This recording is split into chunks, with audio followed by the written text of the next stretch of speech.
और अब नित्यानंद प्रभु का गुणगान है। जैसे हम बोलते हैं ना, माधुर्य लीला गुणरूप नामना, तो वहाँ नित्यानंद प्रभु का चरित्र था, उनके गुणावली थी, उनके कुछ कुछ अद्भुत कार्य थे, उनकी अद्भुत शक्ति का वर्णन था। अब इस अध्याय के अंदर स्वयं चैतन्य महाप्रभु नित्यानंद का गुणगान करेंगे। ये और भी छोटा अध्याय है, और कल और परसों के अध्याय के अंदर जैसे मैंने स्टार्टिंग में बोला था, नित्यानंद प्रभु की विशेष जो पतितों का उद्धार करने की लीला है, जगाई मधाई की लीला, वो अध्याय आएगा, अध्याय 13। और इस प्रकार गौर लीला में मुख्यतः उसी समय चैतन्य महाप्रभु की लीला का वर्णन होगा। मूलतः तो ये सब नित्यानंद प्रभु की ही लीला है जिसका वर्णन किया गया है। तो श्लोक 1, जय विश्वम्भर सर्व वैष्णवेरो नाथ, भक्ति दिया जीवे प्रभु करे कर आत्मसात, हेन लीला नित्यानंद विश्वम्भर संगे, नवद्वीप दुई जने करे बहु रंगे, कृष्णानंदे अलौकिक नित्यानंद राय, निरवधि बालकेर प्राय व्यवसाय। तो श्री विश्वम्भर की जय हो, सर्व वैष्णवेर नाथ, सर्व वैष्णव, हाँ सभी वैष्णवों के जो स्वामी है श्री विश्वम्भर की जय हो। हे भगवान, भक्ति दिया जीवे प्रभु, हे प्रभु आप सभी जीवों पे सभी जीवों को भक्ति प्रदान करें और उनका उद्धार करें।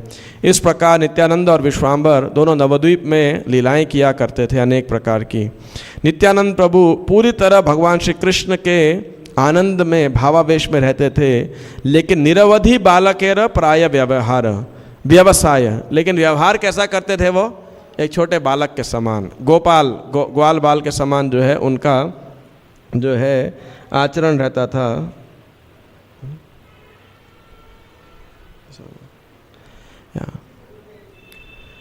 सबारे देखिया प्रीत मधुर संभाष, आपना आपने नृत्य वाद्य गीत हास, स्वानुभावानंदे क्षणे करे न हुंकार, सुनिले अपूर्व बुद्धि जन्म ये सबार, वर्षाते गंगा ये धेउ कुंभीरे वेष्टित, तहाते भाषा ये तिलार्धे क नहीं भीत, सर्वलोक देखी डरे करे हाय हाय, तथापि भाषे न हंसी नित्यानंद राय।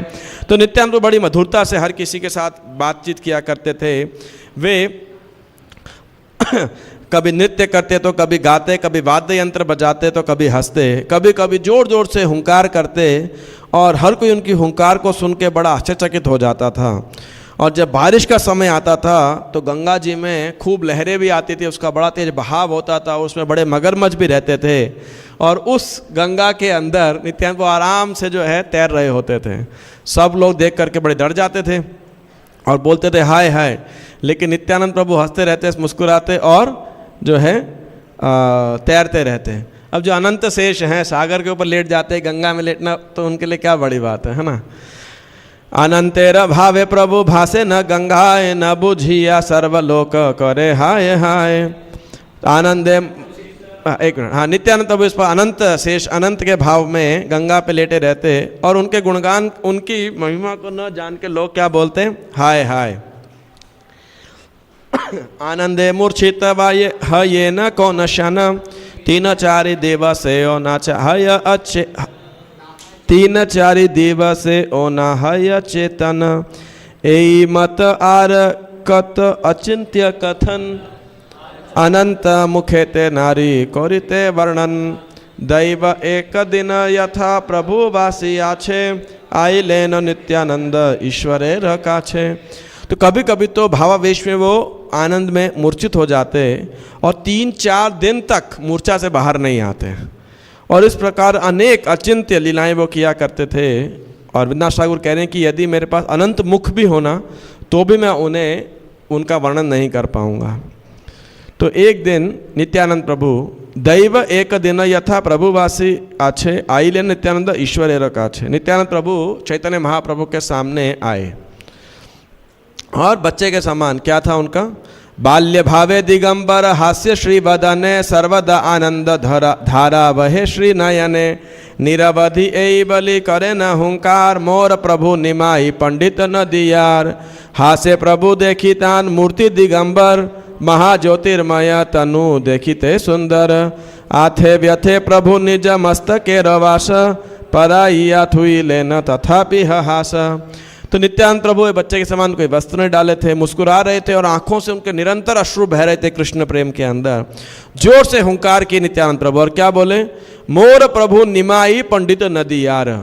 जो नदिया के निमाई पंडित हैं वो मेरे स्वामी हैं, नदिया के निमाई पंडित मेरे स्वामी हैं। तो नित्यानंद प्रभु को इस प्रकार देख कर हुंकार लगाते हुए महाप्रभु जो हंसने लगे, और नित्यानंद प्रभु का जो पूरा शरीर था वो बहुत ही ज्योतिर्मय था। तो नित्यानंद प्रभु, हाँ, भगवान ने अपने मस्तक से इस कपड़े को लिया और नित्यानंद प्रभु के शरीर को ढक दिया और नित्यानंद प्रभु हंसने लगे। इसके बाद क्या किया महाप्रभु ने, आपने ले पीला तान अंग दिव्य गंधे शेष माल्य परिपूर्ण दिले न श्री अंगे वसिते दिले न निज सम्मुखे आसन स्तुति करे प्रभु सुने सर्वभक्त गण। नामे नित्यानंद तुम्हें रूपे नित्यानंद यही तुम्हें नित्यानंद राम मूर्ति मंत। तो तब महाभगवान ने क्या किया, उनको चंदन का लेप लगाया, उन्हें एक माल्यार्पण अर्पण किया और फिर नित्यानंद प्रभु को एक आसन प्रदान किया और फिर नित्यानंद प्रभु को प्रार्थनाएं अर्पित की और सारे भक्त बड़े ध्यानपूर्वक सुन रहे थे। कौन प्रार्थनाएं अर्पित कर रहा है, ये श्री चैतन्य महाप्रभु स्वयं ना। और वास्तविकता में ये गंध पुष्प आसन इत्यादि ये उसी प्रकार से जब हम भगवान का षोडशोपचार करते हैं तो ये सब वस्तुएं जो है भगवान को अर्पण किया करते हैं, पाद्य अर्घ्य इत्यादि। तो अब क्या प्रार्थना कर रहे हैं भगवान, नामे नित्यानंद तुम्हें रूपे नित्यानंद यही तुम्हें नित्यानंद राम मूर्ति मंत। आपका नाम भी नित्यानंद है, आपका रूप भी नित्यानंद है। नित्य आनंद मतलब आप पूर्णतया हमेशा आनंद में रहते हो। आप स्वयं कौन हो, कौन हो, यही तुम्हें नित्यानंद। कहाँ चला दिया, कहाँ भाई, बी अटेंटिव। टेक्स्ट 18, कौन है राम, बलराम जी। आप स्वयं साक्षात बलराम जी हो या बलराम जी के मूर्तिमान स्वरूप हो, बलराम जी हो स्वयं।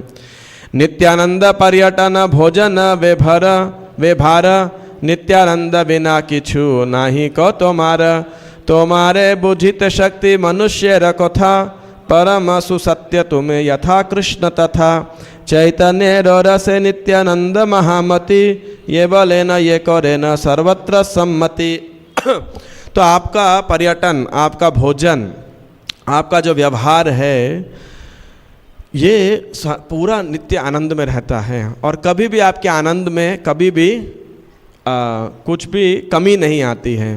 हा हा प्रभु नित्यानंद प्रेमानंद सुखी कृपावलोकन करो आमी बड़ दुखी।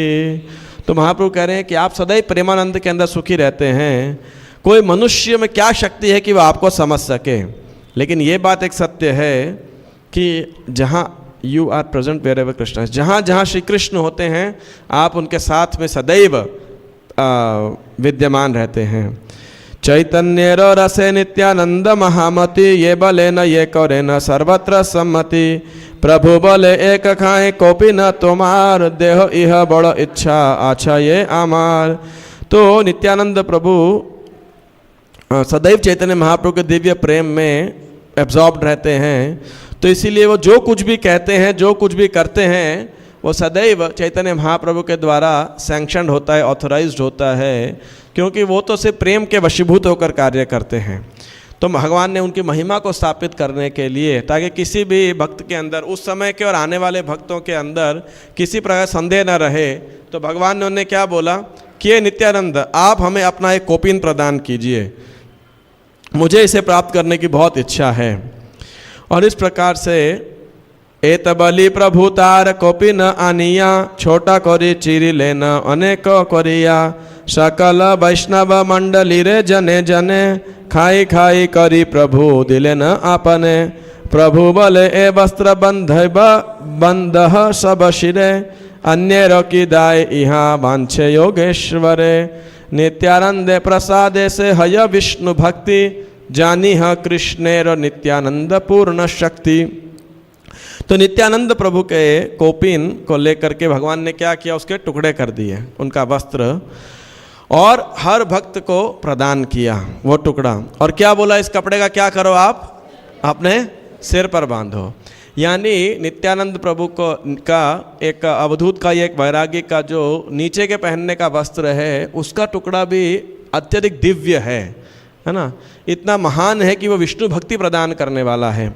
और श्री सरस्वती ठाकुर इस प्रकार से अपने एक तात्पर्य के अंदर लिखते हैं, जिस प्रकार से बोला जाता है, वैष्णवेर पद धूलि नहीं क्या है,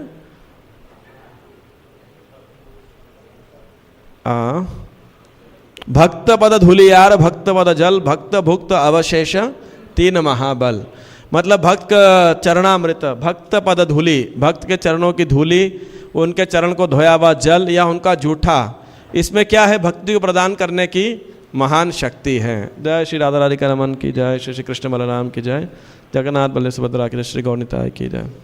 भक्त लोग कृपा करके बैठे रहिए, जिनको दर्शन करना है वो आगे बैरिकेडिंग से आइए ताकि कथा में कोई बाधा ना हो। तो भक्त पद धूलि, ऐसे आप बोलोगे अरे किसी के पैरों की धूलि बड़ी सम्माननीय वस्तु है या घृणित वस्तु है? घृणित ही माना जाता है। किसी का जूठा या किसी का पैर धोया हुआ पानी सम्मानित नहीं माना जाता है, लेकिन किसी महान भक्त का इस प्रकार का भौतिक दृष्टि से कोई घृणित पदार्थ भी क्यों ना हो, बहुत दिव्य माना जाता है। और खासकर नित्यानंद प्रभु का हो तो क्या ही बात है। तो सबको बोला कि आप इसको अपने सिर पर बांधो। और बोला औरों की तो बात छोड़ो, बड़े बड़े योगी जन भी नित्यानंद प्रभु के ऐसे प्रसाद की इच्छा करते हैं। और नित्यानंद प्रभु की कृपा से, नित्यानंद प्रसादे से हय विष्णु भक्ति, नित्यानंद प्रभु की कृपा से विष्णु की भक्ति प्रदान होती है। और इसे जान लीजिए कि नित्यानंद प्रभु स्वयं श्री कृष्ण की शक्ति हैं। हाँ, कृष्णेर नित्यानंद पूर्ण शक्ति, कि वो कृष्ण की पूर्ण शक्तियों हैं उनके अंदर। कृष्णेर अद्वितीय नित्यानंद बैनाई, संगी सखा शयन भूषण बंधु भाई, वेदेर अगम्य नित्यानंदेर चरित्र, सर्वजीव जनक रक्षक सर्वमित्र। तो नित्यानंद क्या है, श्री कृष्ण के द्वितीय रूप हैं बेसिकली। और वो भगवान के सखा के रूप में, मित्र के रूप में, उनके संगी के रूप में, मित्र के रूप में, उनके बेड शैया के रूप में, उनके आभूषण के रूप में, उनके सखा के रूप में, उनके हितैषी के रूप में, उनके मित्र भाई के रूप में जो हैं वो भगवान की सेवा करते हैं, अनेक रूपों के अंदर सेवा करते हैं। नित्यानंद प्रभु के चरित्र तो वेदों के द्वारा भी अगम्य हैं, यानी वेदों भी उनको नहीं जान पाते हैं। और सभी जीवों के वो जनक, रक्षक और मित्र हैं। सभी के पिता हैं, सभी के रक्षक हैं और सभी के मित्र हैं। His dealings are full of text 29, इहा व्यवहार सब कृष्ण रसमय, इहा ने से विले कृष्ण प्रेम भक्ति हय, भक्ति करी इहा न कोपि न बंध शिरे, महायत्न इहा पूजे कर गिया घरे। तो उनकी जो लीलाएं हैं, उनका जो व्यवहार है, सदैव कृष्ण प्रेम से पूरित है। और उनका एक बार दर्शन करने मात्र से व्यक्ति को कृष्ण प्रेम भक्ति प्रदान होती है। और महाप्रभु ने एक आदेश दिया, नित्यानंद प्रभु के इस कोपिन को भक्तिपूर्वक अपने सिर के ऊपर बांधो, घर जाओ और इस कोपिन की पूजा करो। तो सब भक्तों ने क्या किया, पाइया प्रभुर आज्ञा सर्व भक्तगण, परम आदर शिरे करिला बंधन, प्रभु बोले सुनः सकल भक्तगण, नित्यानंद पादोदक करह ग्रहण। तो सब भक्तों ने क्या किया, उस कपड़े को लिया, अपने सिर पे बांधा और बाद में निश्चित रूप से अपने घर में जा करके एक पूज्य सामान के रूप में, सामग्री के रूप में से रखेंगे। अब महाप्रभु ने उनकी महिमा को स्थापित करने के लिए एक और लीला करी। वो क्या लीला थी, महाप्रभु ने बोला, हे भक्तों सुनो, क्या करना है अब, नित्यानंद पादोदक, पादोदक मतलब, उदक मतलब होता है जल और पाद मतलब चरण। तो उनके चरणामृत या चरणों का जो जल है पादोदक, वो आप सब ग्रहण करो। तो ग्रहण कैसे करें, पानी लाओगे धोओगे तभी तो होगा ना, ऐसे तो कैसे आपको प्राप्त होगा। तो सब भक्त बड़े सोचने लगे, मतलब सोचने क्या लगे, तो महाप्रभु ने आगे बोला क्या होगा उस जल से, करिले मात्र ए पादोदक पान, कृष्ण दृढ़ भक्ति है इथे नहीं आन, आप समझ से कितने भक्तों को कृष्ण भक्ति चाहिए? तो नित्यानंद प्रभु के चरणों का जल तो पता नहीं प्राप्त हो, लेकिन कम से कम जिनको पान हुआ उसको आप उत्साहपूर्वक पढ़ सकते हैं। तो महाप्रभु ने बोला कि जैसे ही नित्यानंद प्रभु चरणामृत कोई पान करेगा, निश्चित रूप से उसे कृष्ण के प्रति दृढ़ भक्ति प्राप्त होगी, इसमें कोई संदेह नहीं है। तो ऐसा आदेश देने के बाद सारे भक्त नित्यानंद प्रभु के चरणों के लिए जल लाने लगे, धोने लगे और पीने लगे। तो उत्साहपूर्वक आप पढ़िएगा। आज्ञा पाई सब नित्यानंदे र चरण, पाखा लिया पादोदक कर ये ग्रहण।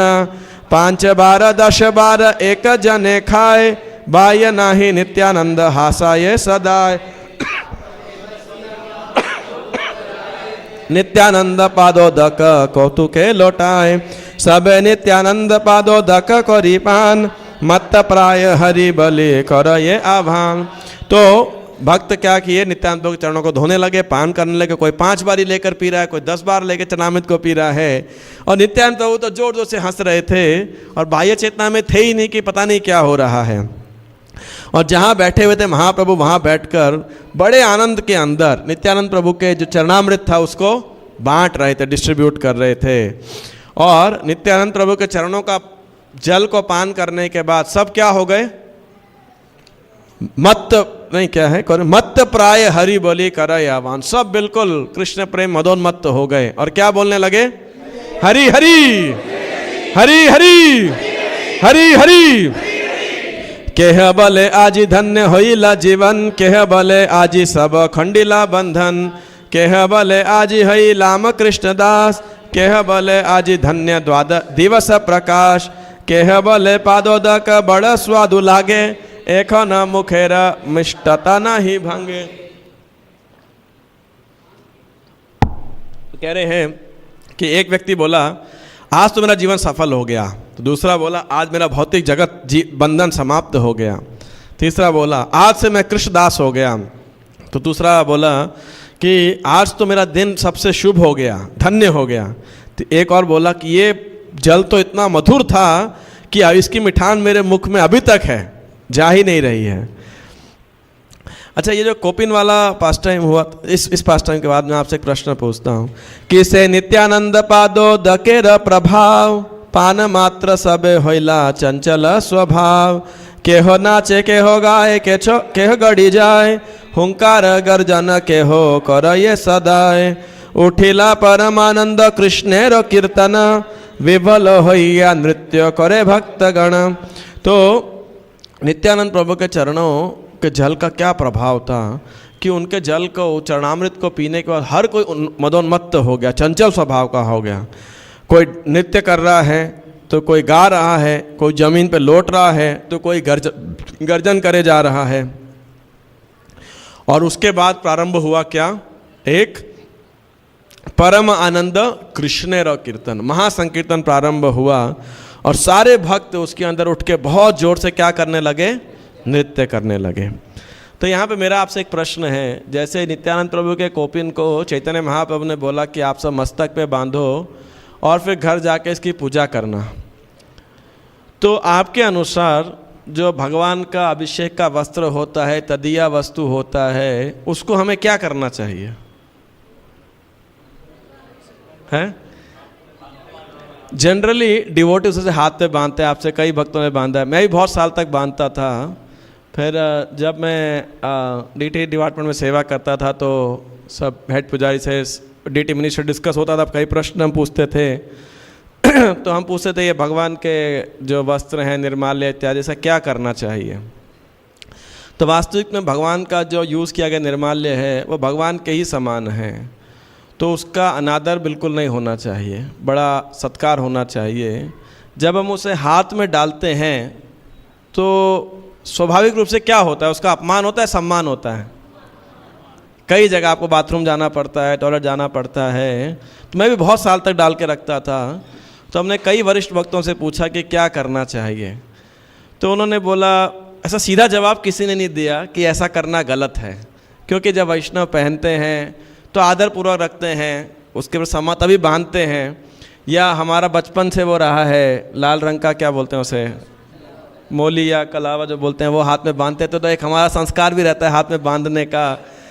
तो शायद इसलिए जब हम डालते हैं तो, लेकिन ऐसा कुछ भक्तों का भाव था कि नहीं, हाथ में डालना या वो भी बहुत उचित नहीं है ना। या जैसे वो नरसिम्हा कवच जो रहता है ना, इसका क्या नाम है, ऐसा तावीज़ जैसा जो रहता है, तो वो गले में डालना या ऐसा हाथ पे बांधना, ये भी कोई बहुत उचित नहीं माना जाता इसे। तो कई वैष्णव उसे क्या करते हैं, अपने बीड़ बैग के जिप में रख लेते हैं। तो क्या है, बीड़ बैग को तो जनरली आप अनादर नहीं करते। तो जैसे मुझे भी एक भक्त ने स्पेशल एक नरसिम्ह देव का कवच ला के दिया था ऐसा, तो वो बड़ा अहोबिलम से था, तो मेरे को भी लालच आया, अभी खुद से आया, मैं तो नहीं लेके आया, तो मैं उसे अपने बीड़ बैग के जिप में रख लेता था हमेशा। अभी चेंज किया तो वो थोड़ा अलग जगह रह गया। और ऐसे ही कोई वस्त्र होता था, तो एक दो डिवोटीज ने बोला, मैं क्या करता हूँ, वो वस्त्र को, जो भगवान का वस्त्र है प्राप्त होता है, सर पे लगाया, उसके बाद थोड़ी देर के लिए बांध लिया उसका सम्मान करने के लिए, लेकिन फिर जब टॉयलेट इत्यादि जाना होगा तो मैं उसको निकाल लेता था और प्रणाम करके उसको रख लेते थे, बीड़ बैग में रख लिया, कुछ समय बाद मान लो पवित्र नदी में या धरती में उसे डाल दिया। ऐसा नरसिम्हा कवच मायापुर में हमारे है, तो एक मैं भी डालता था एक समय पे, हाँ, थोड़ा टुकड़ा करके यहाँ भी डाल लेते हैं। तो यदि आपकी भावना है, आपकी श्रद्धा है तो ठीक है, लेकिन यहाँ पे महापुर ने ऐसा बोला नहीं कि हाथ पे बांध के रखो। तो मैंने सोचा उसे कि ये एक इम्पॉर्टेंट पार्ट है कि कई बार क्या होता है, देखा देखी में हम बहुत सारी चीज़ें ग्रहण तो कर लेते हैं, लेकिन मतलब कई बार कोई चीज़ शुरू होती है किसी प्रकार से और बाद में एक संप्रदाय बन जाती है वो, है ना। तो अब वो फिर पता नहीं आता वो आपका संप्रदाय है या संप्रदाय है, सही है या गलत है। लेकिन जैसे लोग भीड़ चाल होती है ना, तो सारे कर रहे होते हैं तो वो भी सही बन जाता है। तो ये एक सोचने वाली बात है, ऐसा इसको लेकर के कोई बहुत बड़ा विरोधाभास नहीं है और हम इसे बहुत ज़्यादा ऐसा डिक्लेयर नहीं करते गलत है, क्योंकि कई बार भक्तों की भावनाओं को ठेस लगता है कि यहाँ तो आप हर चीज़ के रोकते ही रहते हो तो भक्तों की भावना को ठेस लग जाता है। लेकिन एक बात सोचने वाली है ये। हाँ जी, क्या प्रश्न? अब आप विचार करो ये ठीक है या गलत है। मैं ठीक या गलत का निर्णय करने नहीं आया, मैंने यहाँ पे एक तथ्य बताया है, इसके बाद में इंडिविजुअल चॉइस है। मैंने आज तक मतलब कम से कम मंदिर ज्वाइन करने के बाद तो मैंने किसी को इस विषय के ऊपर ना गलत बोला ना सही बोला, है ना। लेकिन ये विषय पे बोला लेक्चर के अंदर, व्यक्तिगत रूप से किसी को नहीं बोला, क्योंकि सही है या गलत है अब आपका विचारधारा है। और हाँ, हमने भक्तों को ज़रूर अपने प्रशिक्षण में बोला, जैसे हम बीड बैग यूज़ करते हैं तो कई बार हम देखते हैं वरिष्ठ भक्त भी जो हैं पेंटेड भगवान के चित्र हैं या एम्ब्रॉयडरी है उसके ऊपर, तो भक्त लोग भी ऐसा बीड बैग लेते हैं। फिर अब आप उसको धोओगे तो कैसे धोओगे, ये एक सदैव है ना, किधर धोओगे। अब आप क्या जगन्नाथ के चित्र के ऊपर ब्रश चला पाओगे, है ना। तो ये एक विचार वाली बात है। हाँ, कई भक्त क्या करते हैं, जैसे खुद बनाते हैं, किन्हीं वरिष्ठ भक्त को गुरु को अर्पण करते हैं, अगले दिन एक दो दिन बाद में बिना धोए उनको ले लेते हैं महाप्रसाद के रूप में अपने पास, लाइफ लॉन्ग के लिए तो तदीया वस्तु रख लेते हैं, तो ठीक है, बुराई नहीं है। तो ये ऐसे कुछ बातें हैं विचार करने वाली हैं। या खासकर छोटे बच्चे हों तो अलग बात है, लेकिन बड़े होने के बाद में जो कृष्णा टी शर्ट्स हैं अब पहनना अच्छा भी है, कार्टून पहनने से तो अच्छा है ना। जो भी आजकल के कार्टून चल रहे होंगे, उल्टे सीधे कमेंट्स पढ़ने से, एक व्यक्ति लिखा था my dad is an ATM तो ऐसे कमेंट से तो अच्छा है कोई लिख दे I lost my heart in Vrindavan. मैं तो छोटा था तो इसकी बहुत टी शर्ट होती है, आई lost my heart in Vrindavan. फिर जब मैं कॉलेज के बाद ग्रेजुएट और मंदिर आया तो मैंने नया टी शर्ट देखा, आई फाउंड माई हार्ट इन मायापुर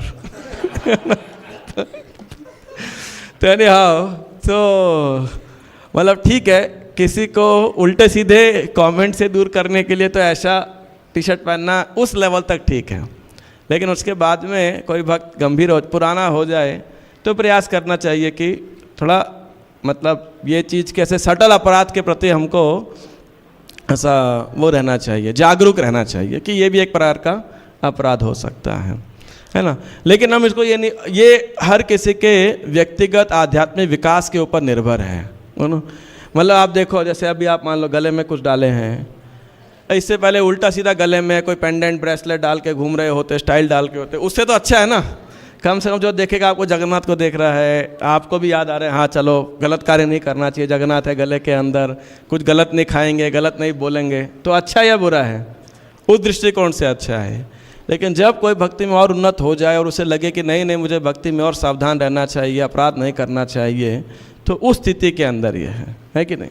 तो इसीलिए सही और गलत का निर्णय करना कई बार इतना आसान होता नहीं है। One man's food is another man's poison. जैसे मैं एक उदाहरण देता हूँ हमेशा, मान लीजिए कोई आदमी 20 सिगरेट पीता है ना, और फिर वो आया आपके पास में कि मुझे सिगरेट छोड़ना, तो आप क्या बोलोगे? ठीक है, कितना पीते हो भाई सिगरेट? बोला 20 सिगरेट पीता हूँ। तो अच्छा, तो आप क्या करो, अब 16 सिगरेट पियो, है ना। और अब मान लो ये केशव प्रभु तो सिगरेट पीते नहीं, ये इन्होंने वहीं सुन लिया, कहने प्रभु जी देखो क्या शिक्षा दे रहे हैं, सिगरेट पीने की शिक्षा दे रहे हैं, है ना। तो हम तो क्या कह रहे हैं, सिगरेट पीने को नहीं कह रहे, लेकिन एकदम से नहीं छोड़ पाएगा।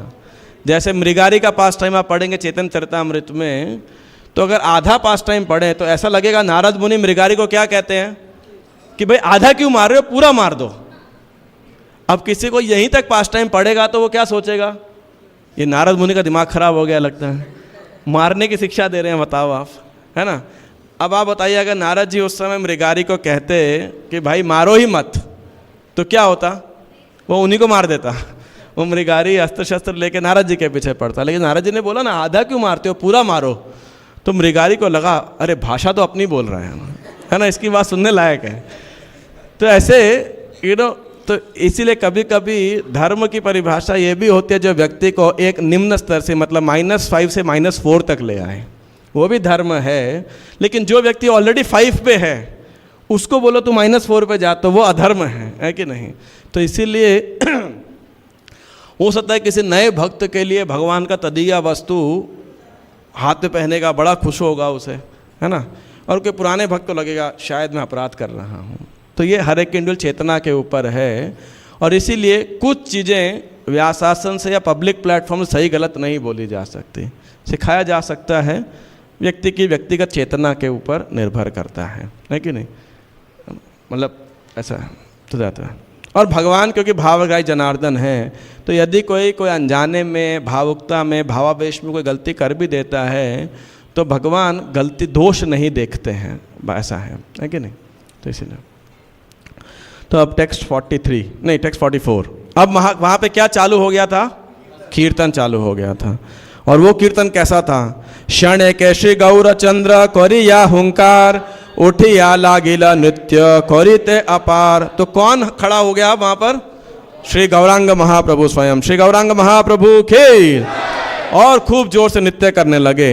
नित्यानंद स्वरूप उठिला तत्क्षण, नृत्य करे दुई प्रभु वेदी भक्त गण।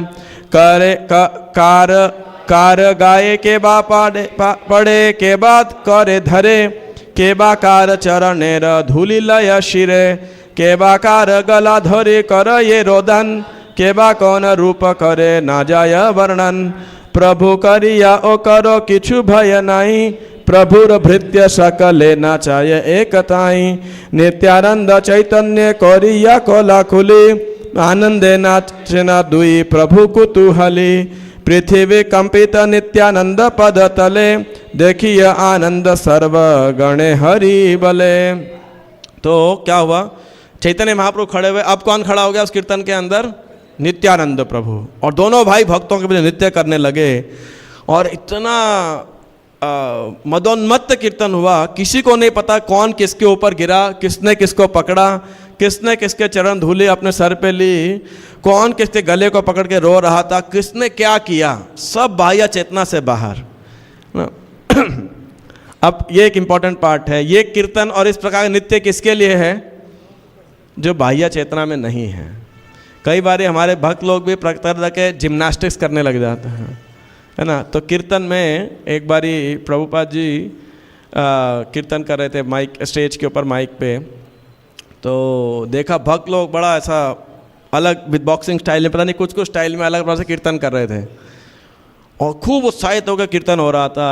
और प्रभुपाद तुरंत बोला स्टॉप इट, कीर्तन रोक दिया पूरा। फिर प्रभु ने कीर्तन चालू करवाया और स्वामी स्टेप करना चालू किया। बोले dancing should be like this, you know.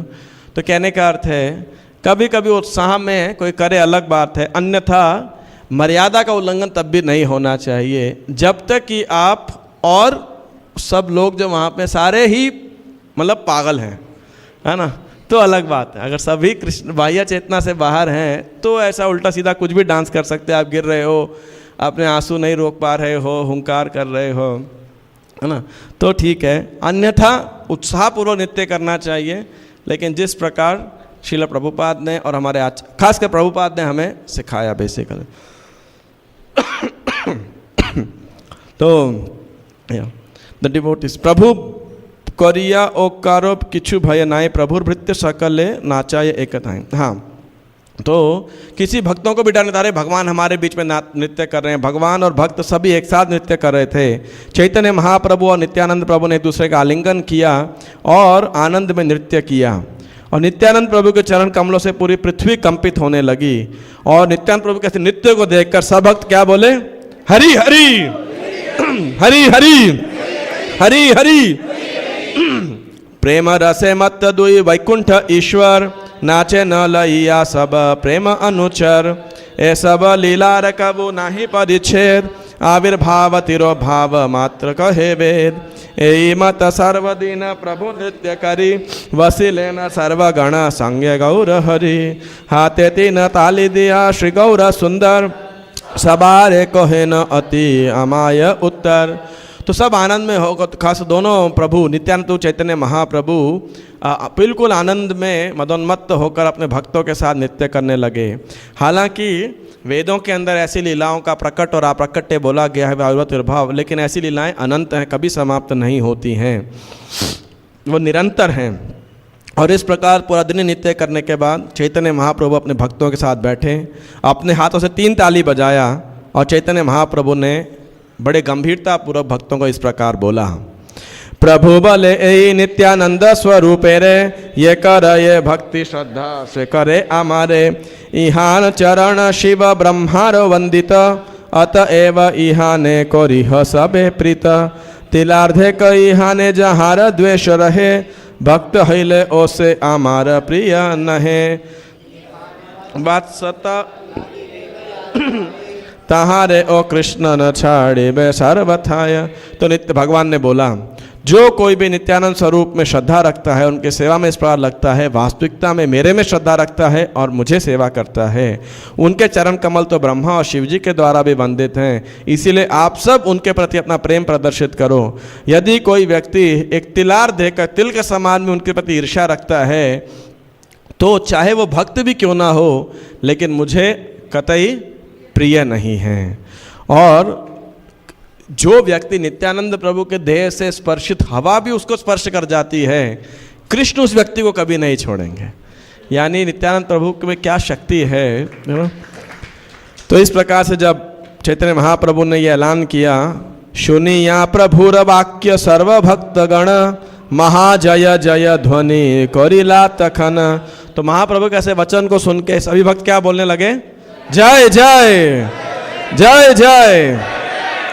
भक्ति करिए सुनय ए सब आख्यान, तार स्वामी हय गौर चंद्र भगवान। तो क्या कह रहे हैं? जो भी इस नित्यानंद प्रभु के गुणगान को और इन लीलाओं को जो आज हमने चर्चा किया, ध्यान पूर्वक सुनता है, श्रद्धा पूर्वक भक्ति सुनता है, चैतन्य महाप्रभु उन सबके क्या बन जाते हैं? स्वामी बन जाते हैं। तार स्वामी हय गौर चंद्र भगवान। नित्यानंद स्वरूपेर ऐसा कल कथा, ये देखिल से तहारे जाना ये सर्वथा। ई मत कथ नित्यानंदेर प्रभाव, जाने यत चैतन्येर प्रिय महाभाग। तो नित्यानंद प्रभु की इन लीलाओं का जिसने दर्शन किया, वे उनके इस महिमा को जानते हैं। जो चैतन्य महाप्रभु के सौभाग्यशाली पार्षद हैं, वो ही केवल नित्यानंद प्रभु के अलौकिक प्रभाव को समझ पाते हैं। नहीं तो इनको समझ पाना बहुत मुश्किल है। इसलिए आप ऐसे बोलोगे ये कैसे भगवान हैं, क्या कर रहे हैं, है ना, नाच रहे हैं, रो रहे हैं, हंस रहे हैं, कुछ भी कर रहे हैं, ऐसे प्रकार से। लेकिन नित्यानंद प्रभु की शक्ति है श्री कृष्ण प्रेम प्रदान करने की, विशेष चैतन्य महाप्रभु को प्रदान करने की। और अंतिम प्रयार इस अध्याय का, श्री कृष्ण चैतन्य नित्यानंद चांद जान वृंदावन दास तछु पद युग गान। तो चैतन्य चरितामृत में इस प्रकार से कविराज गोस्वामी लिखते हैं, श्री रूप रघुनाथ पदे जा रहा चैतन्य चरितामृत कहे कृष्णदास। तो हर अध्याय के अंत में इसी प्रकार नित्यानंद प्रभु के आदेश पर वृंदावन ठाकुर ने लिखी थी। तो कह रहे हैं कि श्री गौरांग श्री नित्यानंद को अपने प्राण धन समझ करके मैं वृंदावन दास उनके चरण कमलों का गुणगान करता हूँ। श्री नित्यानंद प्रभु की जय। और इस प्रकार श्री चैतन्य भागवत मध्यखंड अध्याय 12 श्री नित्यानंद प्रभु का गुणगान नामक 12वें अध्याय का गौड़ीय भाष्य टीका समापन हुआ। श्री चैतन्य भागवत की जय। श्री चैतन्य भागवत मध्य खंड की जय। श्री नित्यानंद प्रभु की जय। निताय गौर प्रेमानंदे हरि हरि बोल। तो कल और परसों, अभी बैठिए, कल और परसों जो है हम ये एक ही अध्याय का वर्णन करेंगे, अध्याय 13 का, जिसका शीर्षक है जगाई और मधाई का उद्धार। ये बहुत बड़ा अध्याय है। इसमें अगर पेज वाइज भी देखेंगे तो लगभग 120 पेज हैं, है ना, और प्यार हैं 402। आज दोनों अध्याय के अंदर मिला के इसमें थे 63 और उसमें 99, 162 प्यार थे। इसके अंदर 402 प्यार हैं। लेकिन ये लीला बहुत मधुर है जगाई और मधाई की। और इसमें किस प्रकार नित्यानंद प्रभु के अंदर असीमित शक्ति है कृष्ण भक्ति प्रदान करने की, असीमित दया है। तो यदि आपका कोई प्रश्न है तो आप पूछ सकते हो, और नहीं तो फिर मैं अंत में कुछ बात कहूँगा अगर समय बचेगा तो। किन्हीं भक्ता कोई प्रकार का प्रश्न हो आज के कथा से संबंधित? किसी अभी कोई प्रश्न नहीं है? यहाँ तो कुछ ज़्यादा ही टफ था। अच्छा, श्याम कृष्ण प्रभु।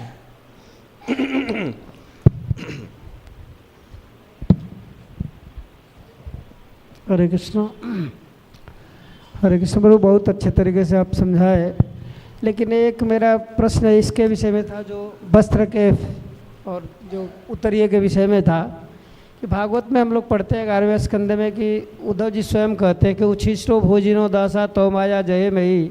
हे प्रभु, आपके चरणों पर चढ़ा हुआ फूल, आपके शरीर पर लगा हुआ माला या वस्त्र या आपका उच्छिष्ट प्रसाद जो व्यक्ति खाता है तार वो माया से छूट जाता है।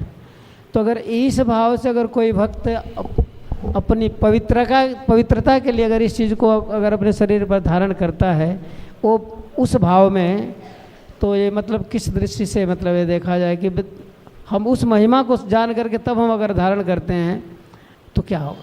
मैं सोच रहा था कि ये प्रश्न कोई तो पूछना चाहिए। तो धन्यवाद आपका प्रभु जी। तो आज से कुछ महीने पहले जब प्रबोधन सरस्वती महाराज आए थे और सुबह चैतन्य चरितामृत पर लेक्चर था, तो उसमें भी इस विषय पे चर्चा होती है। तो जितना अभी तक मैं समझ पाया हूँ वो मुझे श्लोक और वो तात्पर्य याद नहीं है। लेकिन देखिए, भगवान के प्रसाद को के साथ डील करने के कुछ विधि रहता है। जैसे मान लीजिए भगवान को भोग लगा हुआ अन्न है, फल है, तो या कोई जल इत्यादि है, चतुर्विधा श्री भगवत प्रसाद बोलते ना, तो वो प्रसाद को आप कैसे ऑनर करते हो? आप उसको हाथ में लेंगे, महाप्रसाद है, प्रार्थना करेंगे, में भी हाथ जोड़ लेंगे और फिर क्या करोगे? खाओगे उसे, है ना। अब अगर देखा जाए खाने के बाद क्या बन जाएगा वो, है ना। तो क्या हम उस प्रसाद का अपमान कर रहे हैं? नहीं, वो उसकी उस प्रकार से जिस रूप में प्रसाद है उस रूप में उसका ऑनर किया जाता है, उसको सत्कार किया जाता है। उसी प्रकार से भगवान को चढ़ाया गया पुष्प है, माला है, तो उसे आप क्या करते हो? सूंघते हैं, पहनते हैं और फिर उसे हो सके तो सही जगह पे डिस्पोज कर देते हैं। तो हमने पूछा था जब हम मंदिर के फूलों के जब कंपोस्ट बना रहे थे, यहाँ जब सामने वाला पार्क था, तो मैंने पूछा ये प्रश्न लिख करके कि फिर हमारे पास में जितने भी इन्वायरमेंटलिस्ट मतलब डिवोटीज नहीं, प्रोफेशनल को हमने कंसल्ट किया था। तो हम सोच रहे थे इतना फूल निकलता है, इनका क्या किया जाए। तो एक कई लोगों को जब पता लगा कि हम ऐसे फूल से खाद बना रहे हैं, तो उन्होंने हमें कई ऑफ़र देने के लिए आए, कई प्रस्ताव लेकर के आए कि आप ऐसा कर रहे हो, आपके यहाँ से इतना फूल निकलता है, तो हम इस फूलों को से एसेंस बना के अगरबत्ती बना सकते हैं, इसको ट्रीट करके। तो हमने बड़ा अच्छा प्रस्ताव है, उनसे हमने प्रपोज़ल लिया पूरा और उसमें इकोनॉमी इतनी नहीं थी, तो हमने कहा इसका एसेंस बना करके हम किसी अगरबत्ती के ब्रांड को दे सकते हैं। वो साइकिल अगरबत्ती वाले हैं ना, बहुत फेमस, तो उनसे किसी भक्त का कॉन्टैक्ट भी था, तो हमने कहा उनको अप्रोच करेंगे, उनको दे देंगे और उसको स्पेशल ब्रांड से सेल कर देंगे कि भगवान के पुष्पों से। तो फिर मैंने डीटी मिनिस्ट्री में चेक किया, तो बोले कि ऐसे प्रोसेस करना उचित नहीं है प्रसाद को। तो मैंने कहा प्रभु जी ये फूल तो सब सड़ ही जाएगा, ऐसे सड़ जाता है, तो क्या करें? तो बोले देखो सड़ता है तो क्या होता है, खाद बन जाता है इसका, तो आप खाद बना रहे हो तब तक ठीक है ये। मैंने खाद बना के हम पौधे में डाल देते हैं, उस पर चलता भी है आदमी, घास पे डाल देते हैं।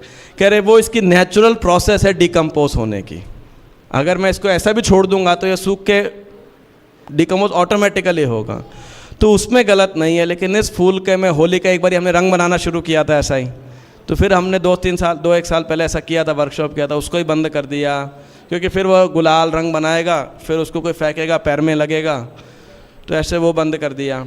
फिर हमने अगरबत्ती बनाने का प्रस्ताव कर दिया। तो मूल बात ये है, फिर ऐसे ही हमने निर्मालय के अंदर पहले ना उन्होंने बैग बनाए थे एक बारी, ऐसा जो पर्स या बैग जो रहता है, तो फिर अब बैग तो कोई ज़मीन पे भी रख देता है, तो अपने स्वयं के इस्तेमाल के लिए तो हमने उसे ही बंद कर दिया।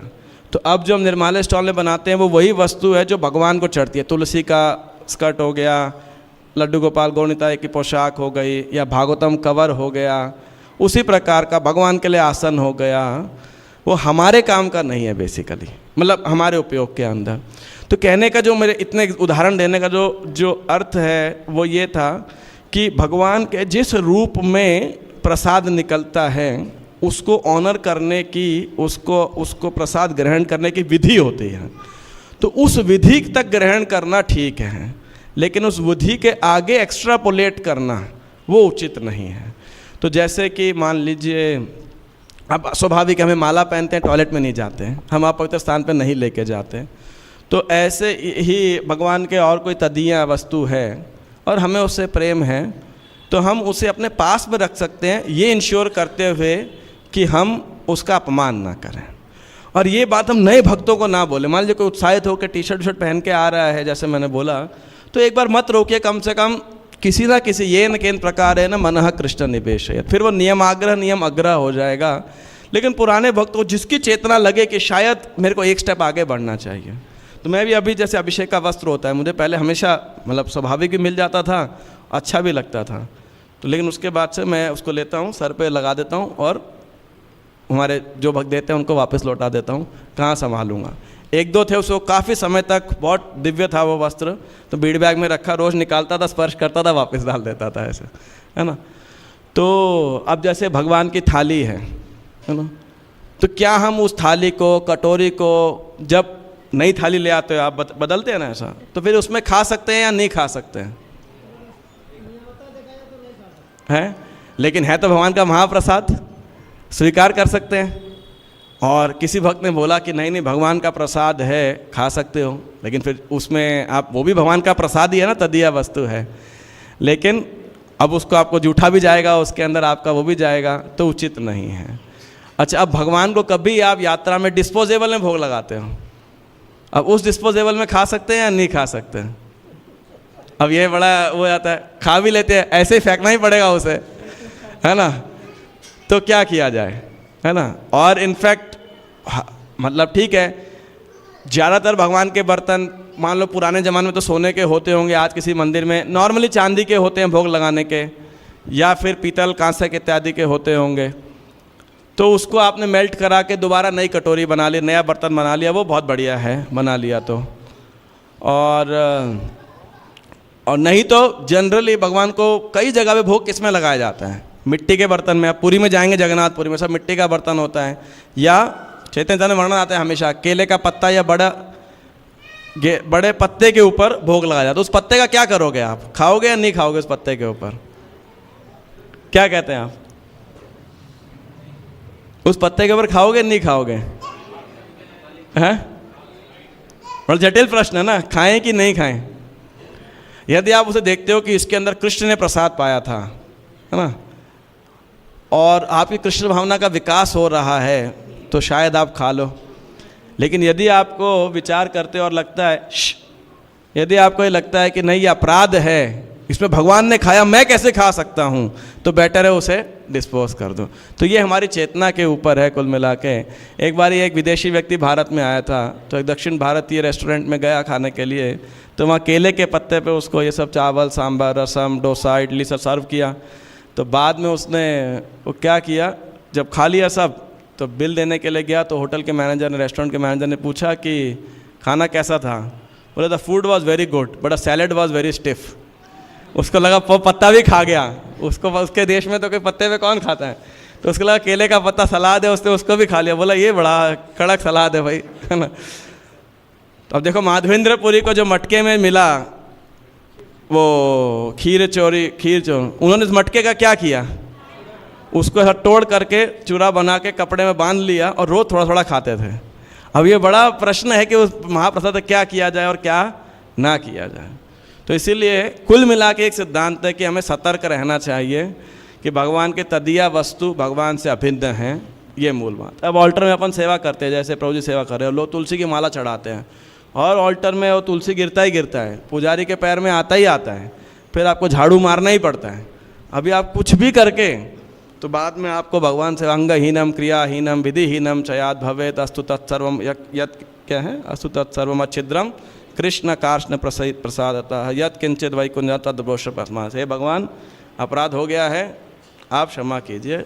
उसको आप बच ही नहीं सकते। अभी क्या करेंगे उधर, अब पुजारी को क्या करें, अभी देखो 9 बजे क्या करेंगे, फूल बांटने के बाद में ऊपर सफाई करेंगे, कितना फूल नीचे गिरेगा, झाड़ू मारना ही पड़ेगा आपको, वही भगवान का चढ़ा हुआ फूल, तो जो ऑलमोस्ट अनअवॉइडेबल है ना। तो लेकिन कम से कम उस अपराध के प्रति बोध होना चाहिए और इसीलिए बड़ा सावधान रहना चाहिए, ये मूल बात है। हरे कृष्ण। धन्यवाद। हरे कृष्ण।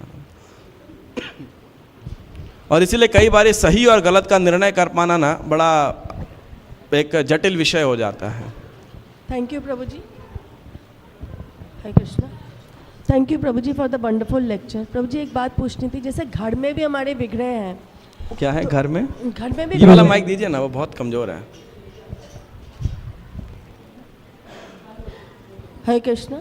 प्रभु जैसे घर में भी बिगड़े होते हैं और जैसे हम मतलब बर्तन रखते हैं भगवान को ऑफर करने के लिए, तो कई बार ऐसा होता है कि वो पुराने हो जाते हैं या मिक्स हो जाते हैं, तो फिर अब उनको क्या किया जाए फिर? जैसे अगर स्टील के भी है, अब जैसे 56 भोग लगता है तो 56 तो चांदी के नहीं होंगे, कुछ चांदी के होते हैं, कुछ स्टील के भी होते हैं, तो उसके बाद उनका क्या यूज़ होना चाहिए? क्या किया जाए?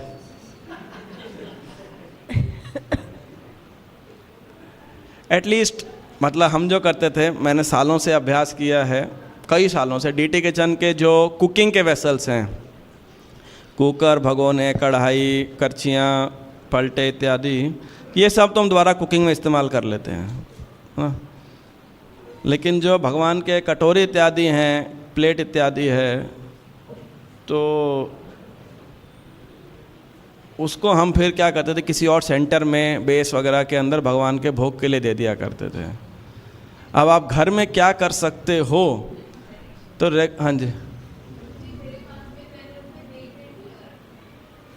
नेल पेंट लगा दें, फिर भी कोई बच्चा है रिश्तेदार मिक्स कर दे,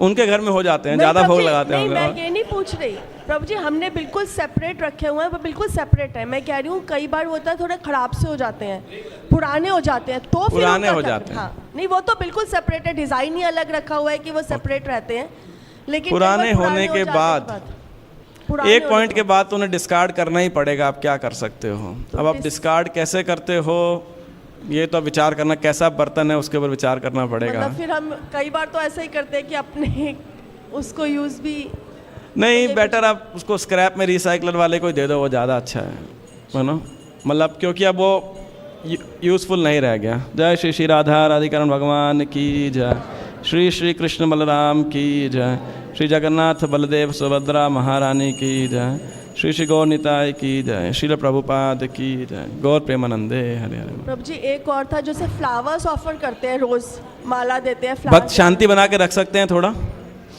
हाँ जी बोलिए माता जी। जब प्रभु जी जो फ्लावर्स ऑफर करते हैं भगवान को घर पे, उनका कैसे करना चाहिए? उनका कैसे करें? ये तो हमारा हमेशा से शहरों के मंदिरों में हमेशा एक प्रश्न रहता है, घरों में तो दूर, मंदिरों में भी, मतलब मंदिर में तो कम से कम किसी भी घर से 100 गुना फूल ज़्यादा डेली चढ़ता होगा। तो हमने पहले यहाँ पे ज़मीन थी तो गड्ढा खोद के उसमें डालते थे, तो ट्राई तो बहुत करते थे, क्योंकि बहुत साल तक हमारा वो सब ऐसा ऑलमोस्ट कूड़े में ही जाता था। और पूछा, कोई विकल्प समझ नहीं आया, ना ज़मीन है गड्ढे में डाल सको। फाइनली जब ये विकल्प निकला कंपोस्ट मशीन वाला तो बढ़िया था। हम तो चाहते थे हमारे सब कांग्रेशन डिवोटीज़ भी उधर डाल सकें, लेकिन फिर वो जगह ही भगवान ने क्या तो योजना बनाया।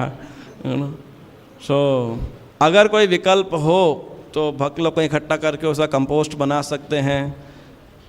और तो मैं क्या कहूँ इस विषय के ऊपर, नहीं तो भगवान से क्षमा मांग के कूड़े में फेंकना ही पड़ेगा। प्रभु जी पहले कोशिश करते किसी मतलब किसी उसमें नदी में डाल देते थे, अब वो भी अलाउड नहीं अब है। तो आप नदी में डाल दीजिए तो अगली बार डालने लायक नहीं बचोगे, आपको पकड़ के ले जाएंगे। तो बहुत अंदर से गिल्ट होता है कि किस तरह से उसको हैंडल कर रहे हैं। पर यस, इसलिए इन प्रश्नों का ज़्यादा उत्तर बहुत वाइट ब्लैक में मिलता नहीं है ऐसा है। और एक किसी का प्रश्न था, किन्हीं का हाथ खड़ा था लास्ट। यस माता जी।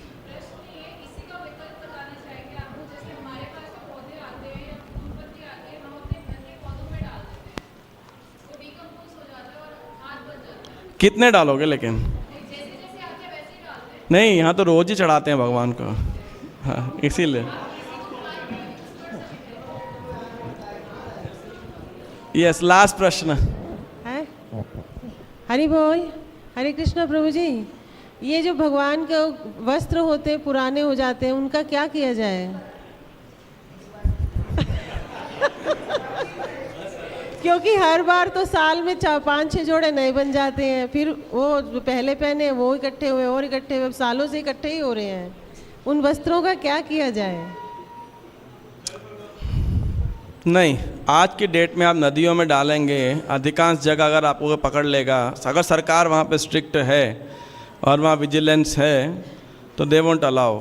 और स्पेशली नदियों में आप फूल तो डाल सकते हो या ऐसी वस्तु डाल सकते हो जिससे एक्वेटिक्स को नुकसान ना हो, लेकिन यदि आप प्लास्टिक की बनी हुई वस्तुएं, गत्ते, चित्र, फ्लेक्स इत्यादि, एक्रेलिक, ये सब डालेंगे तो इससे वहाँ की जो मछली और कछुए वगैरह हैं उनको भी नुकसान होगा।